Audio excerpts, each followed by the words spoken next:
بسم اللہ الرحمن الرحیم۔ السلام علیکم۔ ابا جی بوڑھے ہو گئے تھے اور چلتے چلتے دیوار کا سہارا لیتے تھے۔ نتیجتاً دیواروں کا رنگ خراب ہونے لگ گیا۔ جہاں بھی وہ چھوتے تھے وہاں دیواروں پر ان کی انگلیوں کے نشانات چھپ جاتے تھے۔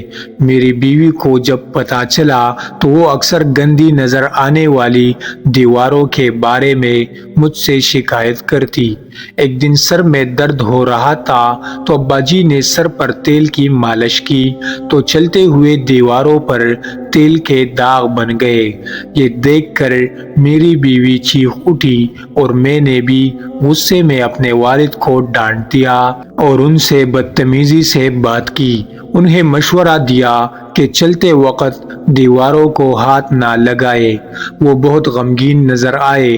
مجھے اپنے رویے پر شرمندگی بھی محسوس ہوئی مگر ان سے کچھ نہ کہا۔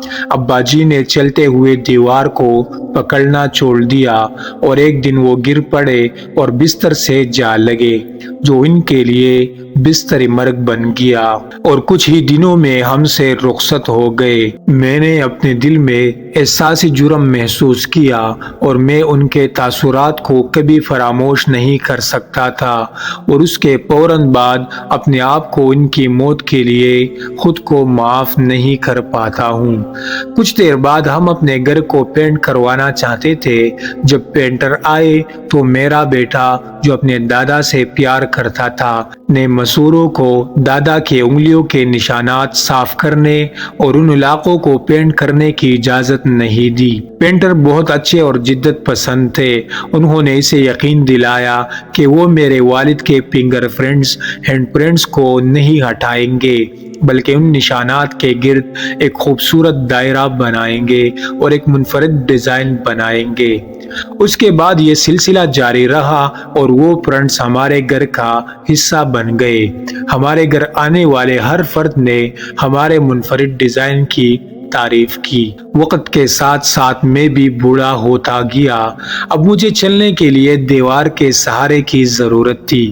ایک دن چلتے ہوئے مجھے یاد آئے اپنے والد سے میرے کہے ہوئے الفاظ اور سہارے کے بغیر چلنے کی کوشش کی تاکید۔ میرے بیٹے نے یہ دیکھا اور فوراً میرے پاس آیا اور چلتے ہوئے مجھے دیواروں کا سہارا لینے کو کہا، اس خدشے کا اظہار کرتے ہوئے کہ میں سہارے کے بغیر گر سکتا ہوں۔ میں نے دیکھا کہ میرا بیٹا مجھے پکڑے ہوئے ہے۔